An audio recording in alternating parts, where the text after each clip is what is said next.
uno se encuentra a veces con jóvenes que han leído el manifiesto comunista o lo han llevado largo rato debajo del brazo, ven que lo han asimilado y dictan un parte de que exigen actitudes y critican a hombres que por lo menos tienen consecuencias en su vida.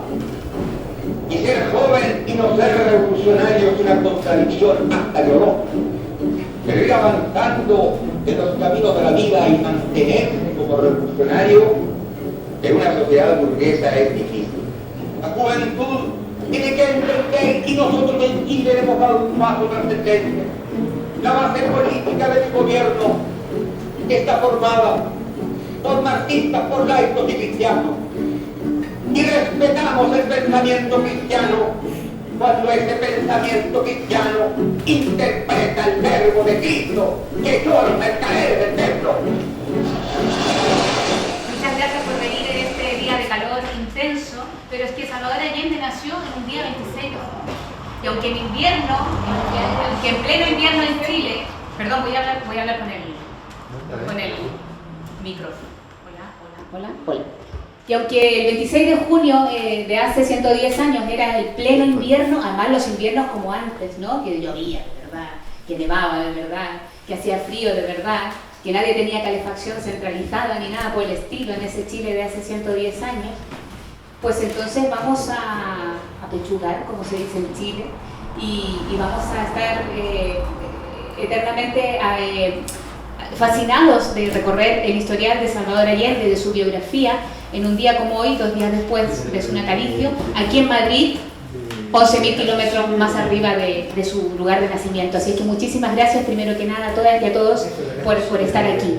Este acto surge por una convocatoria espontánea de un grupo que se llama Izquierda de Chile en Madrid, que se autodenomina, usando unos términos más técnicos, Izquierda de Chile en Madrid, que simplemente es un grupo de personas que tienen su corazón en la izquierda y que quieren simplemente seguir haciendo cosas en base a esos dictámenes que dicta ese corazón, ¿no?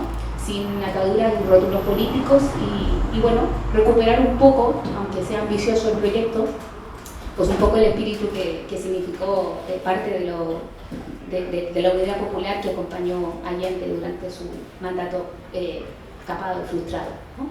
Y entonces en ese sentido, pues eso, reiterar la invitación para que todas las personas que quieran adherirse a ese grupo, pues conversemos ahora y de alguna manera estéis presentes en las actividades. Si nuestra tierra nos pide, tendremos que ser nosotros los que levantemos Chile. Así es que a poner el hombro vamos a llevar las riendas de todos nuestros asuntos y que de una vez se entiendan, hombre y mujer todos juntos, porque esta vez no se trata de cambiar un presidente, será el pueblo que construya un Chile bien diferente, porque esta vez no se trata de cambiar un presidente, será el pueblo que construya un Chile bien diferente. J'ai l'honneur de souhaiter la bienvenue à son Excellence Monsieur Salvador Allende, président de la République du Chili, et j'ai le grand plaisir de l'inviter à prendre la parole devant l'Assemblée. Vengo de Chile, un país pequeño, pero donde hoy cualquier ciudadano es libre de expresarse como mejor prefiera, de irrestricta tolerancia cultural, religiosa e ideológica, donde la discriminación racial no tiene cabida. Yo tengo unos recuerdos muy vívidos de aquel periodo. Yo era una persona muy joven en aquel momento, era una militante ya del Partido Comunista, había terminado mis estudios universitarios el año del golpe de Estado, pero habíamos seguido el periodo anterior con mucha pasión lo que estaba sucediendo en Chile. Había un gran movimiento de solidaridad en aquel momento, no solo en España, sino también en Europa. Y además un movimiento de solidaridad muy unido, muy convencido de lo que estábamos apoyando en América Latina y de lo que estábamos viendo. Yo todavía recuerdo con mucha tristeza el día 11 de septiembre, cuando me levanté por la mañana y fui a comprar el periódico, yo me encontraba, es que todavía me duele, yo me encontraba en Francia en aquel momento y me topé con la noticia del golpe de Estado.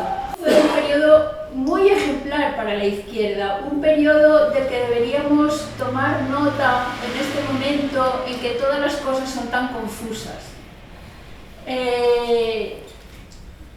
Yo no voy a hablar de la vida de Salvador Allende, que ustedes conocen mejor que yo, pero sí fue una iniciativa muy genuina y de la que todavía tenemos mucho que aprender, mucho que analizar y mucho que estudiar para ver si es posible la vía que él eligió para llegar al socialismo. Porque todavía no lo hemos logrado. En muchos países ha habido gobiernos que se dicen socialistas, pero eso no ha significado que han llegado al poder por medio de las elecciones, pero eso no ha significado que hayan hecho un cambio tan profundo como para establecer un sistema socialista en aquel país en el que han llegado a ganar unas elecciones.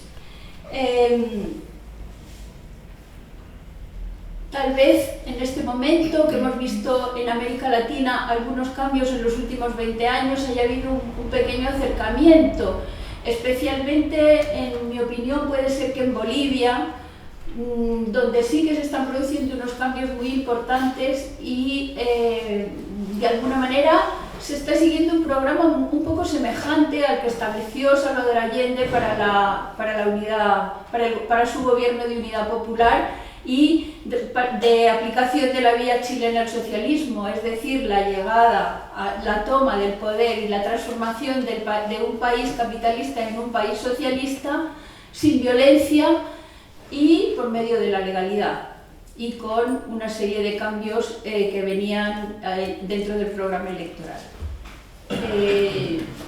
Yo no quiero extenderme mucho porque ya he dicho que son ustedes los que conocen más que nadie la trayectoria de su país y yo lo dejo aquí. Creo que debemos tener presente la figura de Salvador Allende como ejemplo, como modelo, pero no tenemos que olvidar también estudiar qué es lo que sucedió para que aquello no pudiera llegar a su fin, no tuviera el éxito que merecía. ¿Qué es lo que sucedió? ¿Qué es lo que se hizo mal? ¿O qué es lo que se hizo equivocadamente? Es una materia de estudio hoy en día y no sé si estamos en condiciones, no sé si tenemos una juventud preparada para ello. Creo que Marcos, que es un profesor universitario, tal vez pueda darnos unas pistas por ahí. Yo sí que aconsejo, creo que es muy interesante el libro que escribió Joan Garcés, un amigo personal de Salvador Allende y que estuvo colaborando con él hasta el último minuto y que hace un análisis un poco de qué fue lo que pasó, por qué aquello descarriló. Hay datos que son muy evidentes y que todos podemos constatar aún hoy en día porque se siguen reproduciendo no solo para Chile sino para otros países y también creo que es muy importante que tomemos conciencia de cómo empezó a cambiar el mundo para nosotros a partir de aquel momento. Después del golpe de Estado se empezaron a aplicar los planes económicos de Milton Friedman, país por país. Digo ustedes compañeros de tantos años, pero digo con calma, con absoluta tranquilidad. Yo no tengo pasta de apóstol, ni tengo pasta de Mesías. No tengo condiciones de mártir. Soy un luchador social que cumple una tarea, la tarea que el pueblo me ha dado, pero que lo entiendan aquellos que quieren retrotraer la historia y desconocer a la voluntad mayoritaria de Chile. Sin tener carne de mártir, no daré un paso atrás y que lo sepa. Dejaré la moneda cuando cumpla el mandato que el pueblo me diera.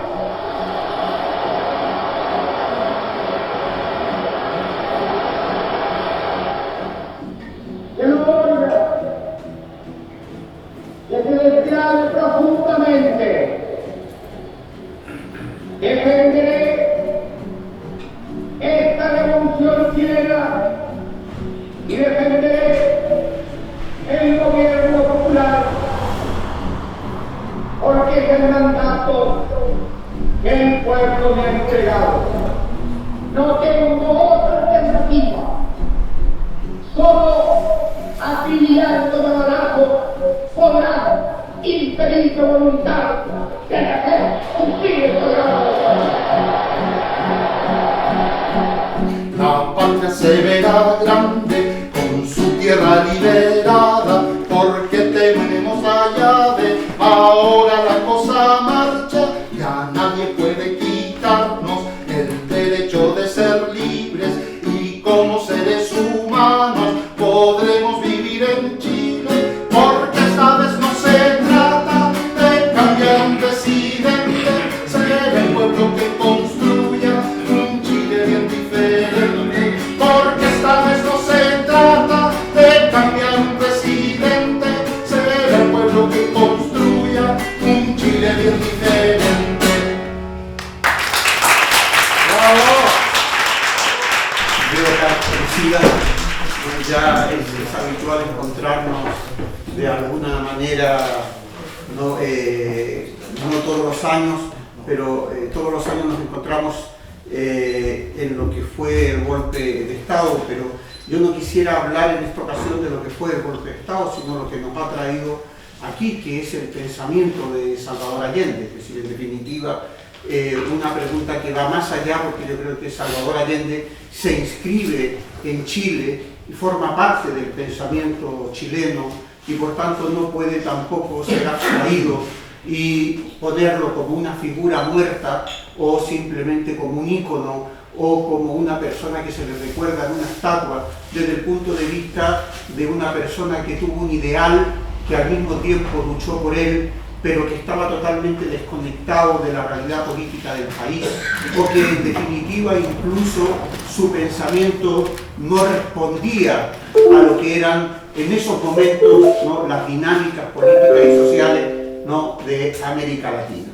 Yo creo que justamente Allende se le ha querido cosificar, se le ha querido sacar de la historia de Chile, se le ha querido presentar fundamentalmente como un personaje al cual, de la misma manera que al Che, o de la misma manera que los grandes libertadores o emancipadores de América Latina, se les pueden analizar única y exclusivamente, ¿no?, a través de un significado estrictamente retórico de las palabras, pero no se le pone en la historia. No se hace a esa persona parte de la historia, sino que se le saca de la historia como si fuera un hecho excepcional. La excepcionalidad de Allende fue entender la historia chilena. La excepcionalidad de Allende fue justamente formar parte del pensamiento político del pueblo chileno. Es decir, en ese sentido hay una gran diferencia. Construyó ese sentido común del pueblo chileno.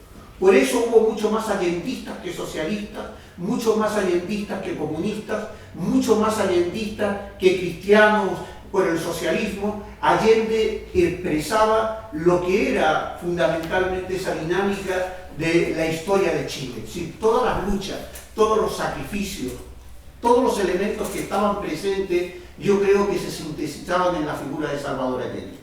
Por eso creo que es una figura irrepetible en la historia. Eso es lo que lo hace una vida ejemplar.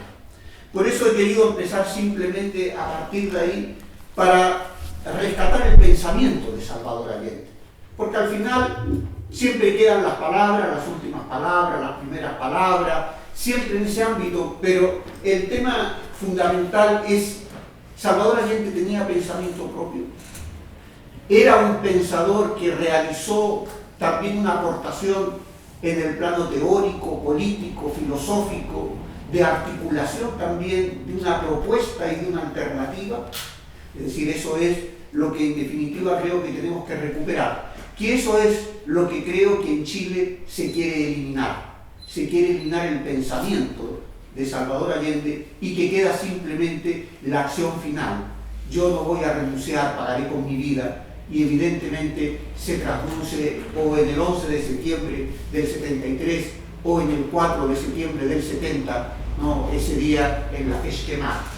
Sin embargo, hay elementos distintos. Yo diría que fue un adelantado a su tiempo Salvador Allende. Un adelantado a su tiempo también que comprendía y comprendió el concepto del humano a través de su militancia masónica. Si no lo olvidemos. Y en ese sentido él creía en ese concepto de la emancipación, tanto espiritual como también material. De ahí que en toda su obra, desde el 38 hacia adelante, siempre aparezca un concepto que tengo fe en Chile y su destino. El concepto de la emancipación mental, el concepto de la dignidad, el concepto, por tanto, de la capacidad de pensamiento propio. Los elementos que lo definían como una persona ligada a la historia y, por tanto, comprometido con su pueblo. Por eso él en el año 65 va a renunciar a la masonería, porque el apoyo que se le había dado en la masonería a Eduardo Frei en el año 64 y los elementos que habían definido un cambio en su lógica de lo que para él era el templo masónico, dice, fíjense, me alejo de los templos, por magnífico que ellos aparezcan, ahora en la suntuosidad de su arquitectura, y me acojo al templo íntimo que en plena madurez de condiciones he logrado edificar por mí mismo. Este templo, construido con los sólidos muros del idealismo, traducido en la justicia social, la libertad concreta extraña a toda alienación, apoyado en la fraternidad por la proscripción de las clases sociales y de la igualdad por la derogación de cualquier discriminación, ya sea racial, religiosa, económica o cultural, es obra de múltiples experiencias acumuladas con el correr del tiempo. Me alejo sin reservas espirituales de ninguna especie, con el hondo sentido de la fraternidad hacia todos mis hermanos y ansiando solo que se me excuse si inadvertidamente con actos o palabras siquiera rozarse espiritualmente a algún hermano en nuestros trayectos. Bien, les recuerdo a ustedes que esta fue escrita el 21 de junio del 65 y que fue rechazada unánimemente en Chile. Claro, fue rechazada, pero Allende nunca llegó nuevamente a estar en activo. Se creó un nombre especial para la categoría, pero ahí está reflejado ese concepto de la justicia, de la igualdad, de las luchas sobre las cuales aparece. Y por tanto no era solamente la emancipación material, sino también espiritual y de la conciencia, es decir, el elemento de construcción colectiva. ¿Y cuáles eran las raíces del pensamiento de Salvador Allende? Bien, él lo señalaba. En primer lugar, el principio de emancipación, la lucha de la transformación de la sociedad capitalista, y fíjense por dónde, los principios de la Revolución Francesa. Esos principios de emancipación, de igualdad, de fraternidad y por tanto también, de libertad, desde el punto de vista de lo que había significado ese concepto de emancipación, no solamente por el hecho burgués, que lo llevó a la defensa de esa democracia radical, sino a la emancipación presente en el ámbito fundamentalmente de ese criterio humanista. Allende por eso se vincula a un pensamiento humanista, un concepto del ser humano, dirá él, que lucha contra la opresión, pero sobre todo contra la explotación. Es decir, esa concepción de la lucha de transformación de la sociedad socialista desde la lucha contra la opresión y la explotación. Y eso estuvo presente siempre en toda la obra y en todo el actuar de Salvador Allende. Pero a eso se le unió también un criterio, el concepto libertario.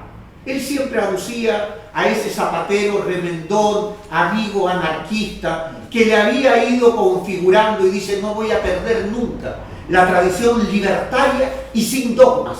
Ese concepto que aquí se decía en cierta medida, que está presente en la lucha contra el dogmatismo, en la lucha también de presentar lo que era el pensamiento de la izquierda y el pensamiento marxista como una praxis política, como una filosofía de la historia, no como un dogma, no como un elemento apegado estrictamente a un hecho doctrinal, básicamente, si ustedes quieren, dogmático. Por tanto, libertaria, pero también socialista.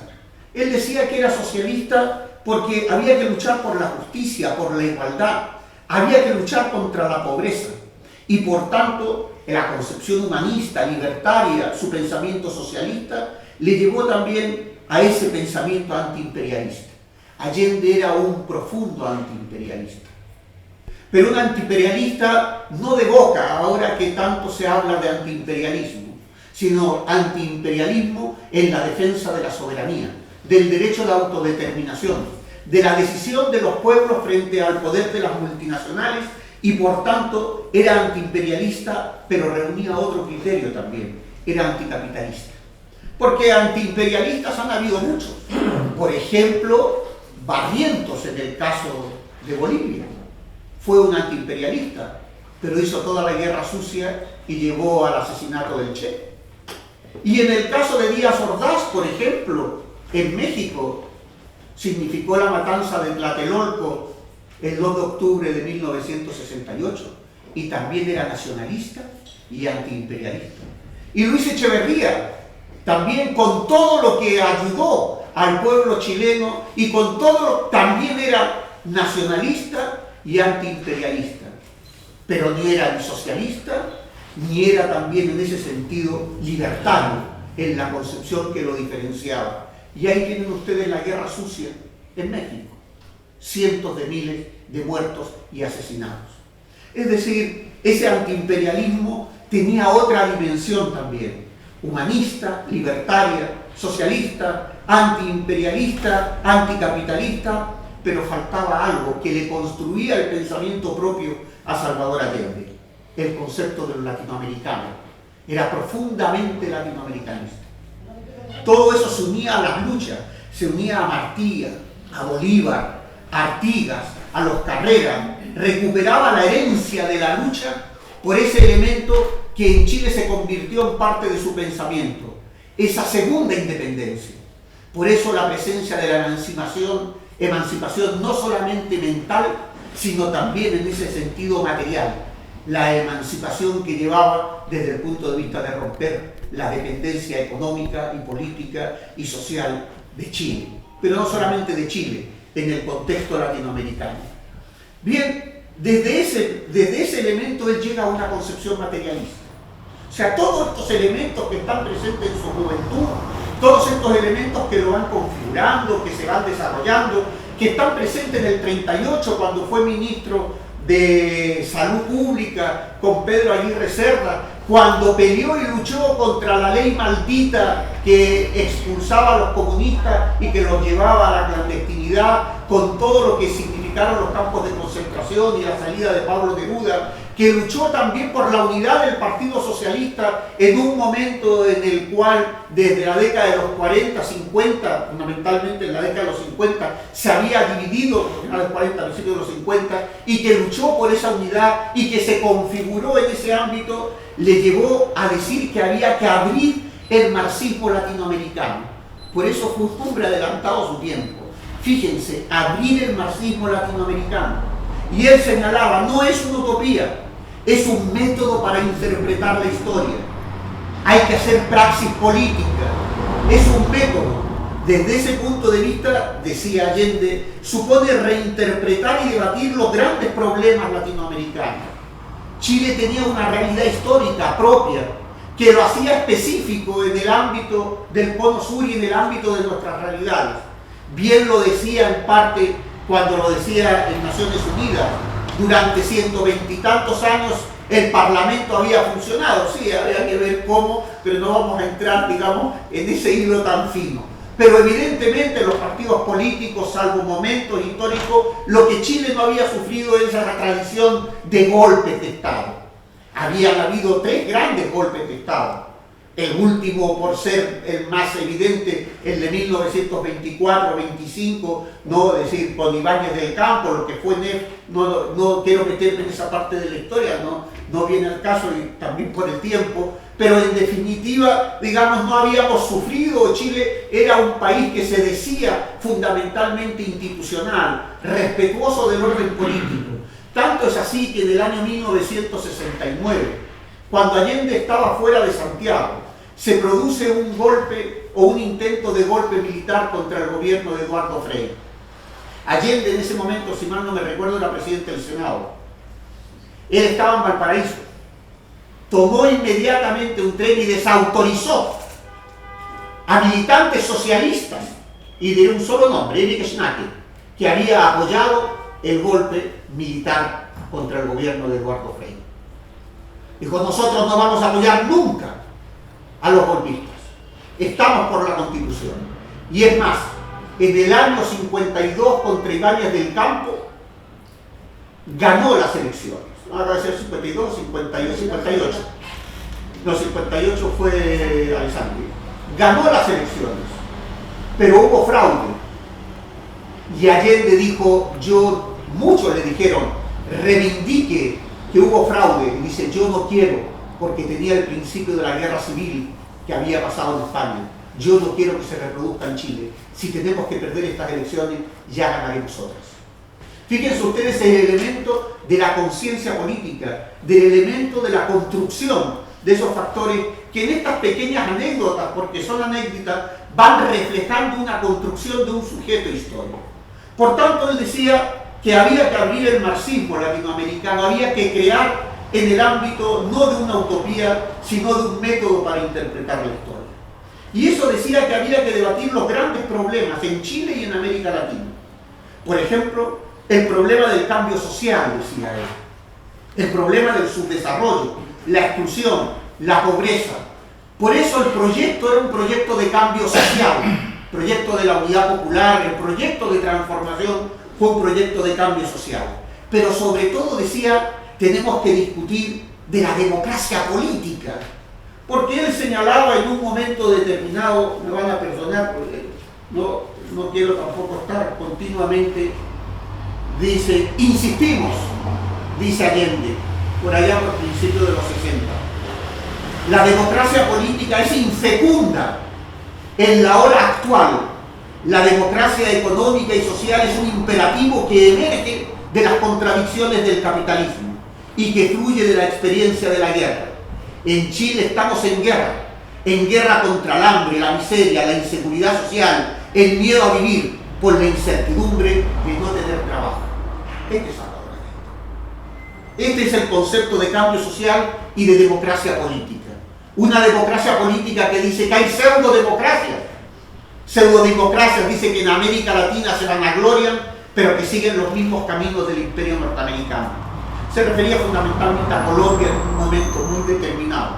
Pero en definitiva, cambio social, democracia política entendida en esa dinámica de los derechos que significaban un factor que tiene que ver fundamentalmente también con los derechos sociales, económicos, culturales, étnicos y también de clase en el ámbito de los sindicatos. Por eso se reivindicaba, entre otras cosas, la educación, la salud, la vivienda. Eso era parte de su proyecto de vida, que lo llevó y lo pudo trasladar al conjunto de los partidos políticos. Esa es la importancia desde el punto de vista de ese poder de convencimiento, de ese poder de seducción que tenía Allende y que le hacía, por tanto, ser reconocido en el ámbito del respeto, en el ámbito de su propia cualidad. Eso es lo que hacía de Allende la posibilidad de unificar la izquierda. Hubiese sido totalmente imposible un proyecto de la unidad popular sin Salvador Allende. Es cierto que uno puede recorrer al pasado, siempre reinterpretamos el pasado. Siempre estamos viendo al pasado, pero recuerden que primero fue el proyecto de la unidad popular y luego fue el candidato, porque había intereses muy importantes para que Allende no fuera el candidato de la unidad popular. Y ni siquiera que fuera Neruda. E incluso hubo sectores de un partido y de otro que fueron a la embajada norteamericana a prestar sus servicios, ¿no?, con la finalidad de que Allende no fuera el candidato de la unidad popular en el año 1970. Por lo tanto, cambio social, democracia política, derechos sociales, pero fíjense otra cosa más importante: derecho de soberanía, de autodeterminación, de independencia, de dignidad y de no intervención. Esos factores están presentes también en sus discursos. Somos, dice Allende, y seremos respetuosos de la autodeterminación y de la no intervención. Ello no significará acallar nuestra visión solidaria con los pueblos que luchan por su independencia económica y dignificar la vida del hombre. Solo quiero señalar ante la historia el hecho trascendental que ustedes han realizado, derrotando la soberbia del dinero, la presión y amenaza, la información deformada, la campaña del terror, de la insidia y de la maldad. Se trata fundamentalmente de ese discurso del 4 de septiembre de 1970. Fíjense ustedes, ese día estaba diciendo, somos también y seremos respetuosos de la autodeterminación. Pero ya hacía alusión a esa guerra psicológica, a los elementos que se estaban desarrollando. Bien, ese criterio sobre el cual está, señalaba también las dinámicas, por ejemplo, de ese derecho de soberanía, de autodeterminación. Y lo más importante, el fin de la dependencia económica. Cuando él llamaba a la segunda independencia como independencia económica, y digo que su pensamiento era un pensamiento global, se adelantó su tiempo también. Hablaba, por ejemplo, de la dependencia alimentaria. Decía, son los países de América Latina dependientes alimentariamente de las grandes empresas y transnacionales, en esa época multinacionales, que nos permiten y que controlan el hambre desde el punto de vista de los precios de los mercados internacionales y que nos obligan. Necesitamos, por tanto, una independencia alimentaria. Hoy, 40 años más tarde, se habla de los transgénicos, de la dependencia alimentaria, de los factores de control del hambre, de los factores de la especulación. Por tanto, la crisis alimentaria. Segundo, control de recursos naturales. Fue uno de los precursores de las 200 millas marítimas, ¿no?, de frontera, el mar, la selva, las aguas, todas las materias primas, el cobre, el estaño, el hecho que señalaba como punto de esa dependencia económica como el principio de la unidad antiimperialista.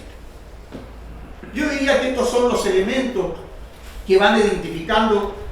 Tenemos poquito tiempo y por lo tanto tampoco yo creo que todo el mundo conocemos más o menos, pero fíjense lo que él decía en ese ámbito de lo que él había hecho o de lo que él presumía que podía ser recordado desde el punto de vista de su papel en Chile. Él decía, porque lo que piensen, pero quiero que lo piensen y lo mediten. Dice que hay algo que yo he contribuido a formar. Es una conciencia política de las masas populares chilenas. Esto no es, como lo dijera tantas veces, la tarea de un hombre. Es el pueblo organizado en sus partidos, en sus sindicatos, en sus poblaciones, en su central única, el que está en el gobierno. Yo podré ser el intérprete de la voluntad de ustedes, pero mañana estarán junto a ustedes otros compañeros. Y si cae uno de ellos, vendrá otro y otro y otro. Y el pueblo seguirá en la revolución chilena. Eso es uno de los elementos claves también que marcan ese sentido no solamente de honestidad, sino fundamentalmente el criterio de formar parte de la historia. No ser un caudillo. Esa es la diferencia entre ser un caudillo y ser un líder. El liderazgo era un liderazgo que fue dado por la sociedad chilena. Por eso la derecha chilena nunca pudo, y por mucho que lo buscó, desacreditar personal y políticamente a Salvador Allende. En alguna ocasión voy a contar simplemente una anécdota que se dijo que él veraneaba en Algarrobo. Es cierto, aquí está Cacho Soto también, ¿no?, que era amigo personal e íntimo del presidente, pero si me equivoco en la anécdota yo la leí, ¿no?, la leí en varios textos y también comentada en alguna otra ocasión con amigos personales del presidente. Bien, la derecha empezó a hacer toda una campaña señalando, entre otras cosas, que el yate de Allende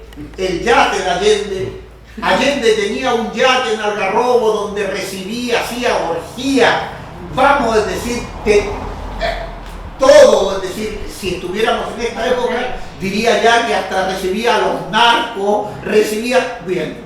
¿Qué es lo que hizo Salvador Allende? Mandó contratar un remolque, agarró el famoso yate y lo puso en el centro de la Plaza de Armas de Santiago.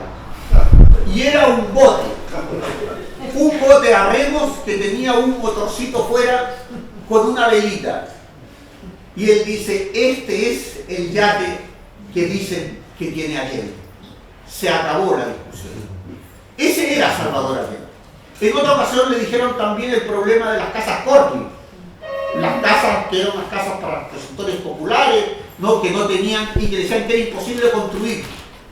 Frente a la Moneda y en la Plaza de la Constitución, agarró e hizo que los arquitectos y los ingenieros construyeran en menos de 24 horas una casa Corby. Dijeron, aquí sí se hace, no vengan a mentir, esta es la casa. Y la pudieron visitar todos, decían que era una casa que no sé qué, que era... ahí estaba. Y se construyeron cientos de casas Corby, miles de casas Corby. En Chile todavía estaba la tradición de las leyes, llevaban los nombres. Chile en ese sentido era como muy norteamericana en algunas cosas, no, era la ley Allende, la ley, bueno, Altamirano, la ley Corbalán, para que no se me enfaren de uno y de otro, la ley Mayra, si es que hubiera alguna, ¿no? Hasta el día de hoy se sigue haciendo. Por lo tanto, en ese ámbito, para que uno vea ese significado de lo que él decía, forma parte del proyecto. Y como proyecto era un proyecto que él creía y que era muy importante, porque era un proyecto que se empezó a diferenciar. Él decía una lucha en lo personal y colectiva, con una triada que decía él, la militancia democrática. Siempre creyó en el hecho democrático, en esa democracia de la guerra por la democracia. La guerra por la democracia frente al hambre, la explotación, por la dignidad. Y él decía que habían tres elementos que eran clave: la dignidad, la conciencia y la responsabilidad. Sin esos tres elementos era totalmente imposible construir una militancia democrática. Tanto es así que fíjense lo que llegó a decir en Guadalajara, que en esa época uno era estudiante de la Universidad Técnica del Estado, ¿no? Uno estudiaba ingeniería, militante revolucionarísimo en medio del proceso político, y donde el primer deber de todo revolucionario, decíamos, era hacer la revolución. Por lo tanto, la revolución primero que tal. Fíjense lo que decía Salvador Allende: yo no le he aceptado jamás a un compañero joven que justifique su fracaso escolar porque tiene que hacer trabajos políticos. Tiene que darse el tiempo necesario para hacer los trabajos políticos, pero primero están los trabajos obligatorios que deben cumplir como estudiantes de la universidad. Ser agitador universitario y mal estudiante es fácil. Ser dirigente revolucionario y buen estudiante es más difícil. Pero el maestro universitario respeta al buen alumno y tendrá que respetar sus ideas, cualquiera que sean. Por eso es que la juventud contemporánea y sobre todo la juventud latinoamericana tiene una obligación construida con la historia, con su pueblo, con el pasado de su patria. La juventud no puede ser sectaria. La juventud tiene que entender, y nosotros en Chile hemos dado un paso trascendental y trascendente. La política de mi gobierno está formada por marxistas, por laicos y cristianos, y respetamos el pensamiento de todos. El cristiano, y eso es lo que aparece ahí, no, interpretando el verbo de Cristo que echó a los mercaderes del tiempo. Bien, entenderlo en su contexto, porque ahí no se entiende. ¿Por qué Guadalajara? Porque en Guadalajara, y cuando fue en el 72, creo que el Cacho Soto estuvo con él, no, decir, fue la inauguración en Guadalajara de la sala Salvador Allende, había toda una dinámica con Echeverría justamente de las luchas universitarias desde el punto de vista de todo deber del revolucionario es hacer la revolución. Pónganse en el hecho y pónganse en el momento, no, sobre todo con las guerrillas de Lucio Cabaña y Guadalajara sobre todo, ¿no? En lo que significaba el ejército revolucionario del pueblo. En esos elementos Allende va y les da hoy diríamos un sac, ¿no? Diciendo no quiero revolucionarios. El buen revolucionario es un buen estudiante, el que se sacrifica, el que lucha, el que apoya a su compañero, el que hace fraternidad con el estudio, el que hace posible que sea un dirigente. Yo quiero dirigentes universitarios, estudiantiles, que después sirvan a la patria, como médicos, como ingenieros, como sociólogos, como politólogos, como químicos. No me importa que sean de izquierda, dirá él. Me importa que sean buenos ciudadanos y que sean buenos profesionales, porque eso engrandece el país. Eso era Salvador Allende. Claro, por eso era, y se le tenía miedo. Por eso además no se le intentó por todos los medios combatir. Voy concluyendo. Y era también un luchador contra la oligarquía. Luchó, por ejemplo, contra los monopolios, contra las transnacionales. y sobre todo contra los terratenientes y la oligarquía. Nunca, y la burguesía cipaya, nunca en Chile le van a perdonar eso.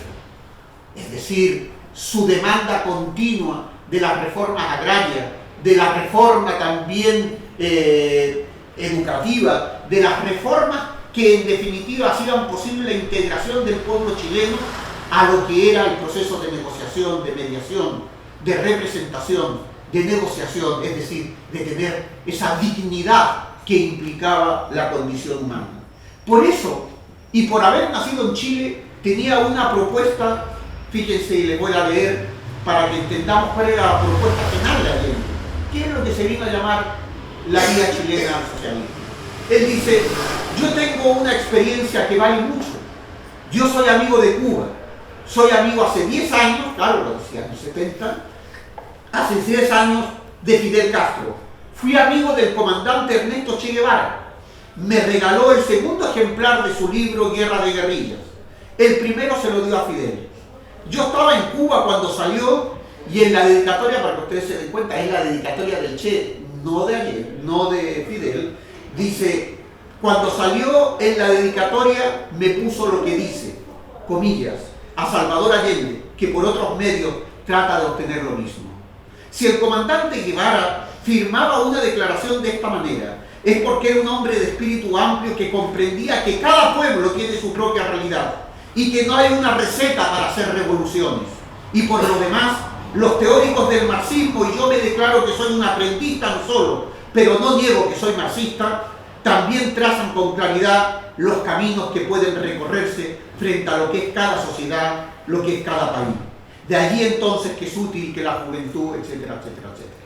Eso es lo que definió la especificidad de Chile en el ámbito del proceso insurreccional. Y es lo que condensa, para ir concluyendo, todo el pensamiento de Salvador Allende. Y eso es lo que lo definía en 5 propuestas, que fue el famoso discurso, ¿no?, al pleno del 21 de mayo del año 71, en la vía chilena al socialismo. Legalidad, institucionalidad, soberanía, libertades políticas, socialización de los medios de producción y sobre todo sin uso de las armas. Es decir, respetando esa institucionalización en el ámbito, diría, legalidad, pero cambiando la legalidad. Esa era la propuesta. Estamos en una legalidad, pero vamos a cambiar la legalidad. Estamos en una institucionalidad, pero vamos a transformar la institucionalidad a través de la reforma constitucional. Lo haremos con nuestra fuerza, lo haremos con los votos, lo haremos con los partidos que estamos. Y también decía, tercer elemento, libertades políticas, conquistas de toda la sociedad chilena. Fíjense la generosidad y el reconocimiento. Las libertades políticas en Chile era una conquista de la sociedad chilena. Y eso había que mantenerlo bajo toda costa. Por eso él se negó siempre a la represión política cuando algunos le decían: es el momento de la represión, es el momento de legalizar el Partido Nacional, es el momento de cerrar periódicos, es el momento de atacar el Mercurio. Y dice: no, es el momento político de la democracia y la libertad. Vamos a seguir, por tanto, en ese ámbito defendiendo las libertades políticas. Si no, yo no sería Salvador Allende. Si no, no sería la vía chilena al socialismo. Y si no, no sería, por tanto, nuestro proyecto que tanta unidad concita. Y la violencia, decía, sin el uso de las Fuerzas Armadas, sin formas autoritarias. Ya no hablaba solamente de las Fuerzas Armadas, sino de la violencia. Esa violencia que era tan proclive en América Latina, él decía, sin uso de las armas, sin formas autoritarias. En el ámbito, claro, del tercer y último, el quinto elemento, que era la socialización de los medios de producción, que es donde además la derecha atacó firmemente en el año 72, pero eso ya es historia del golpe de Estado, que eran las 3 áreas de la economía. Por último, terminaría diciendo entonces que Salvador Allende es una vida ejemplar. Es esa vida que sigue y continúa en todos aquellos que quieren ver en Salvador Allende ese pensamiento. No aquellos que dicen, uy, Allende ya pasó a la historia. Estuvo bien en el 60 y en el 70. Incluso tuvo convicción porque murió en La Moneda, ¿no?, combatiendo. Él eso no lo quería. fue el resultado, y lo decía ahí, resultado no querido, porque no se respetó la democracia. En Chile lo que se demostró en definitiva, y por eso hoy la pseudoizquierda chilena, quienes dicen que son herederos del pensamiento de Salvador Allende, lo que quieren es desconocer todos los principios que articularon su proyecto. Porque el proyecto de Salvador Allende sigue vivo. Sigue vivo porque los problemas en Chile sigue siendo una guerra contra la miseria, contra la explotación, por la dignidad, por la libertad y por la democracia. Y yo creo que en ese sentido, celebrar hoy los 110 años del natalicio sigue teniendo la misma vigencia, porque no es un pensamiento caduco, no es un pensamiento periclitado, si me permiten esta especie de rocambolesca palabra. Pero yo sí diría que efectivamente Allende en esa vida ejemplar nos mostró el ejemplo a seguir. No debemos nunca renunciar. Hay que tener los mismos principios, que no significa no ser dogmático, los principios sobre los cuales se construye nuestro pensamiento y se construye el proyecto. Por eso él nunca estuvo con corruptos. Por eso cuando había corruptos que los salían, los expulsaba. No voy a decir nombres, Cacho Soto conoce muchos, y estoy hablando del 70-73. No se justificó nunca, y eso es lo que hizo que en Chile, cuando fue el golpe militar, que fue un golpe no solamente contra Salvador Allende, sino contra todo el pueblo chileno, y eso es lo que une Chile con España, porque era una propuesta cultural, una propuesta de transformación, donde participaban las mujeres, la juventud, los jóvenes, los deportistas, el teatro, todos. Y eso es lo que unificaba tanto a la Segunda República, que es lo que definió también la violencia post-dictadura, como proyecto político, como proyecto cultural y como proyecto emancipador. Y ese pensamiento yo creo que es el que incorpora Allende a los grandes de la historia universal, si cabe el concepto de historia universal. Por eso, mientras que Pinochet y otros pasarán a la historia degradados y putrefactos, Allende siempre va a sobrevivir, porque no solamente en el corazón, sino porque su pensamiento político sigue vivo, como sigue vivo el pensamiento de Che, como sigue vivo el pensamiento de Bolívar, o como sigue vivo el pensamiento de los grandes humanistas como Tomás Moro, como siguen vivos los grandes pensadores como José Martí y otros que entendieron que la emancipación de los países de América Latina es también la emancipación del ser humano. Por eso yo diría que Allende hoy sigue vivo, y lo que estamos haciendo no es un acto para enterrarlo, sino un acto para reflexionar, para recordarlo y sobre todo para estudiarlo, es decir, para al menos entender que en ese proyecto de vida está también la revolución. Muchas gracias.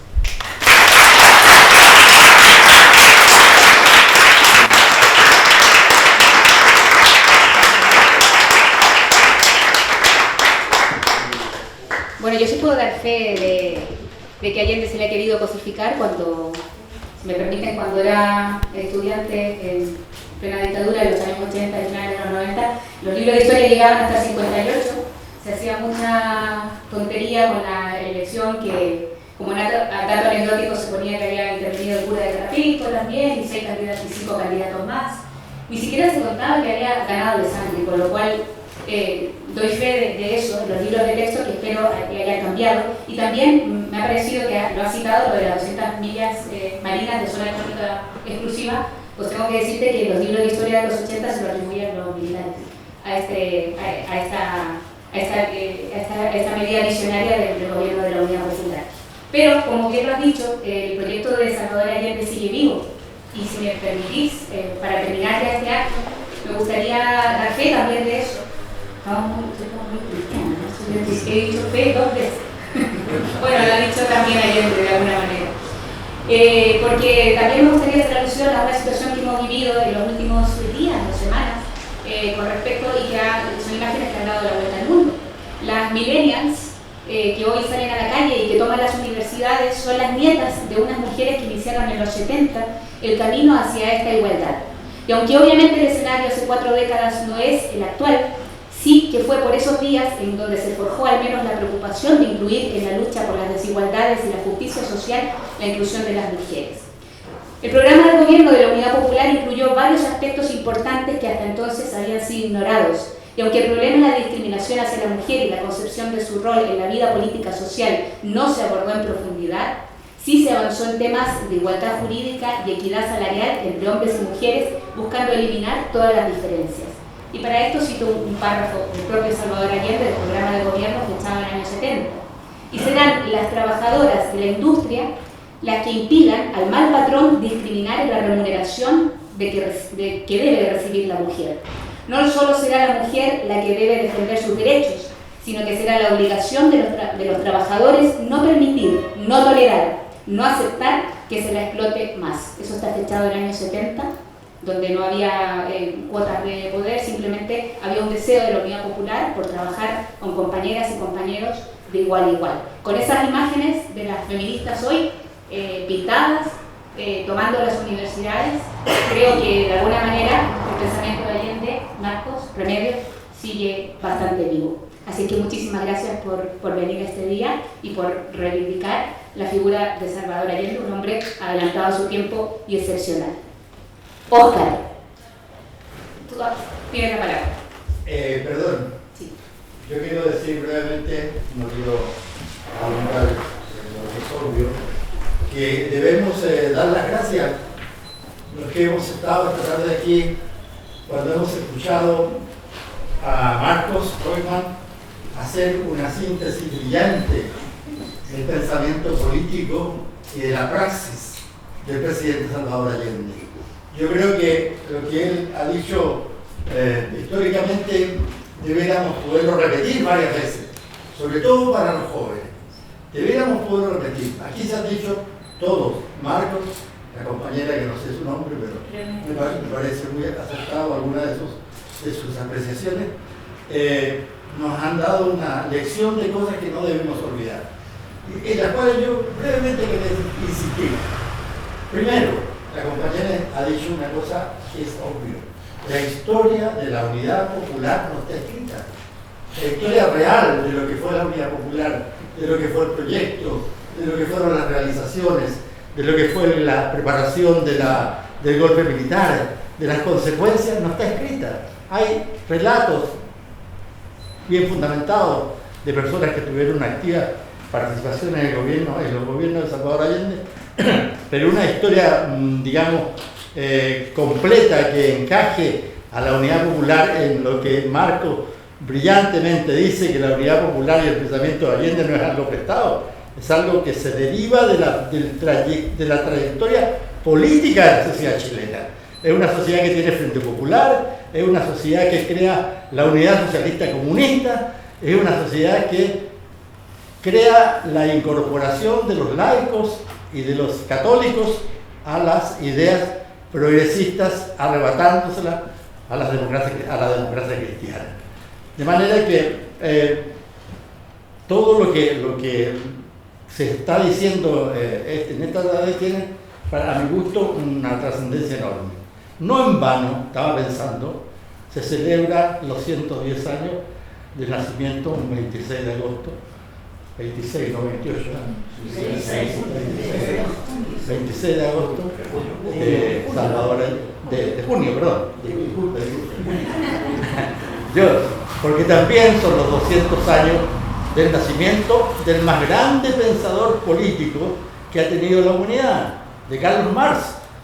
Es que parece que los socialistas o las socialdemócratas o las personas que han guiado en algunos momentos transiciones como la española, se sienten muy famosas por en algún momento haberse proclamado el marxismo. No, nosotros somos socialistas y no marxistas. Lo decía de una forma casi furiosa. No, es que no se puede ser socialista si no ser marxista. Es que es imposible. Lo único que revela es ignorancia. Lo único que revela es ignorancia y miras cortas. Nosotros lo tenemos muy incluido porque me estoy refiriendo a personajes que tienen una gran trascendencia en lo que ha ocurrido en España, por lo menos en la primera parte de esta transición política. Hay muchas cosas, digamos, que aquí se han dicho y que tienen digamos que yo no puedo sino que refrendarla, y no los quiero aburrir porque sería repetirla un poco. Me voy muy contento porque esto ha sido para mi gusto una clase teórica del pensamiento de Salvador Allende. No hemos venido a saludar un ícono, ¿no es cierto?, que ya lo enterramos, decíamos que ha sido heroico, sí, por supuesto, etc. No, es una persona que tiene, su pensamiento está vivo, su ejemplo está vivo, y entonces las personas que en este momento, o en la transición chilena, si es que puede llamarse transición a lo que ha ido ocurriendo en Chile, se toman como medida el pensamiento de Salvador Allende, es porque están cayendo en lo que yo en una cosa de los camaradas socialistas de la costa que ha sacado una revista muy buena, les decía, es que ellos han caído en hacerse progresivamente defensores del pensamiento del neoliberalismo. Es lo que le ocurre a las personas que sufren ultraje, etcétera, etcétera, y que terminan haciéndose con el pensamiento de sus torturadores. No, el pensamiento de Allende sigue vigente y ellos no lo han. No ha habido todavía lo que Salvador Allende dijo en su último discurso. Se abrirán las nuevas aldeas, volverá a surgir el hombre. No ha surgido, pero no ha surgido no porque no exista la semilla y la ideología para hacerlo, sino que porque las personas que han dirigido estas transiciones se han olvidado de que el mismo presidente que dirigió que fue el primer presidente de la democracia chilena después de Pinochet, fue el mismo presidente del partido que le negó todo a Salvador Allende y que formó parte ya podemos decirlo con realismo, está documentado la participación que Elwin y Frei tuvieron en la preparación del golpe militar. O sea que eso es histórico. Y ellos después van a ser, Elwin va a ser nuevamente el viejito bueno, digamos, que va a ser esta transición. Como les dijo a la gente torturada, no podemos hacer justicia, haremos justicia en la medida de lo posible. Claro, eso en la medida de lo posible era lo que él consideraba la medida de lo posible. Bueno, disculpen, muchas gracias.